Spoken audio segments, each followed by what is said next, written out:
We've got the one and only Burton C. from Industrial Metal Pioneers Fear Factory on the line. How are you, Burton? Thanks for taking the time to speak with me. I'm doing really good. Thank you for calling. Fear Factory's ninth album, Genexus, was released last week. How has the response been so far? The response has been very, very positive. The fans seem to like it. I've been getting, and getting decent reviews in the press. But what's most important is that I'm very pleased with it. I'm very proud of it. And, the positivity surrounding it is quite awesome. Dino Kazari's recently stated that the album was the next evolution of Fear Factory. How would you say it compares to your previous offerings? I think it's a strong album by Fear Factory that's going to be a turning point in this band's long-time career. Absolutely. And I just want to get into the nitty-gritty of the album. Can you explain the meaning behind the title? Sure. The title is two words put together, Genesis and Nexus, creating the word Genexus. And there is no, we saw the word online, but there is no, it's a made-up word. There is no proper definition for it. So what we did was create a definition for it. And what this definition is that Genexus is the name of the generation of the next evolutionary step of humanity. So that, which is going to be when man and machine become one. This is Ray Kurzweil's theory of the singularity. So when man and machine become one, the name of that generation will be the Genexus Generation. So was it the singularity theory that inspired you to write the story? It was partly the theory of the singularity. It was partly the character of the film Blade Runner, Roy Batty. And it was also just, advancements in technology and seeing how the world is going. So that's how it's coming. It was quite a challenge to come up with a concept, but I think we came up with something pretty interesting. Yeah, absolutely. And the album describes the life of a machine, obviously sort of finding its own humanity.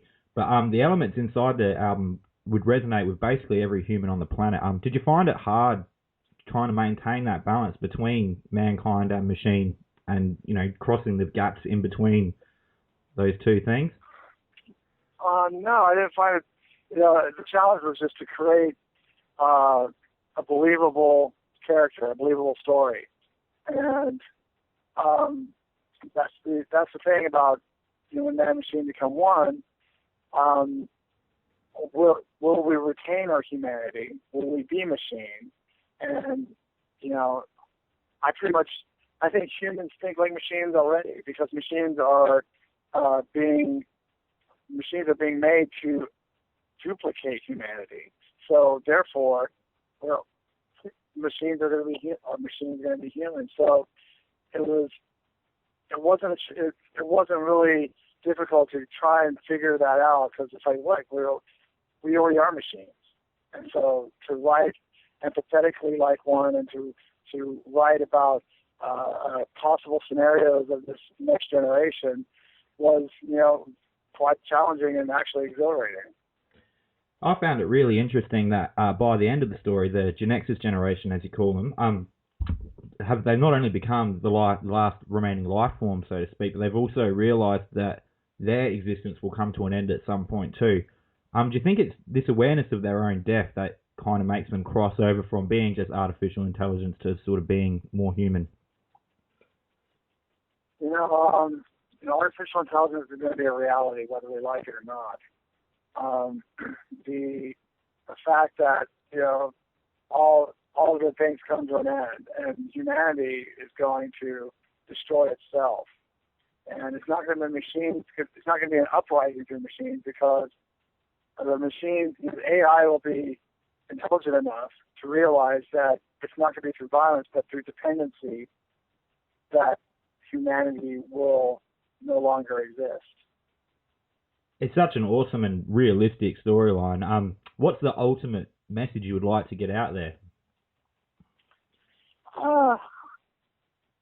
I don't know if there's a message, but I think I just want people to think differently about the future, about if they can see the seeds of it today, and if they can put it into a perspective of like, wow, what if it was going to be this?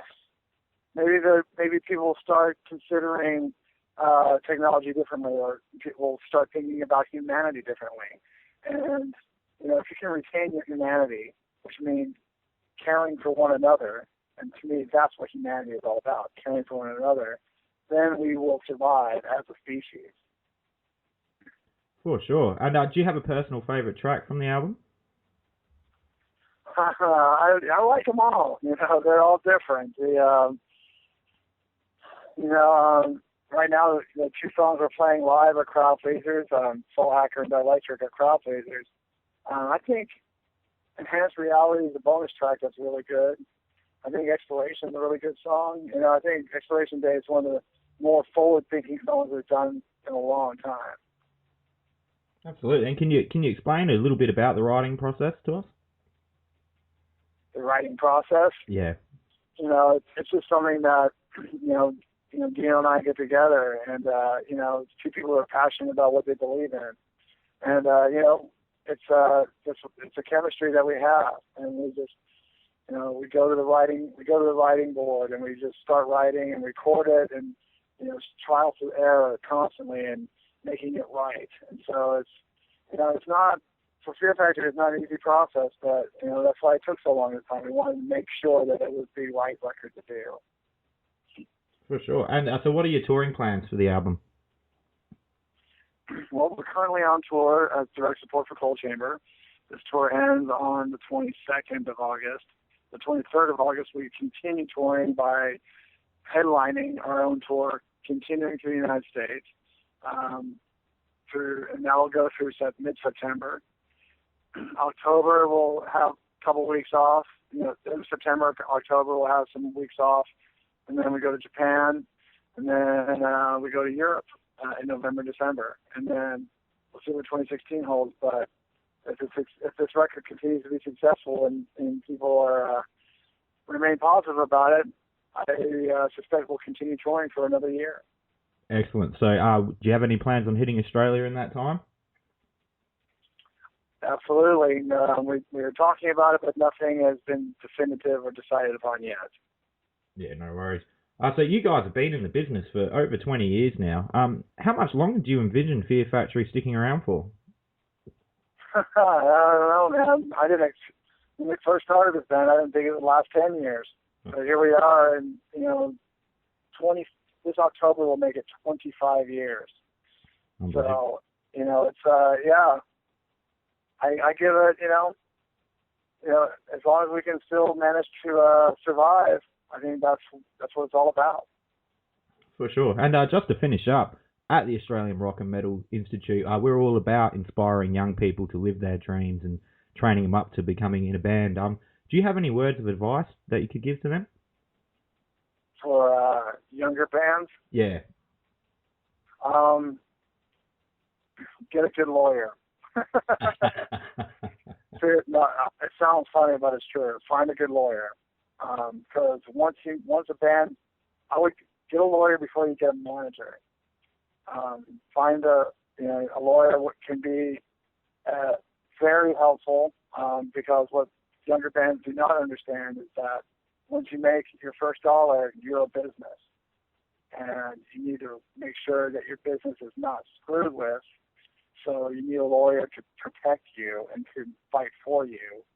And a lawyer can go get contracts for you, can make business contacts.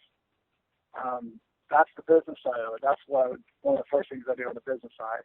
Creatively, be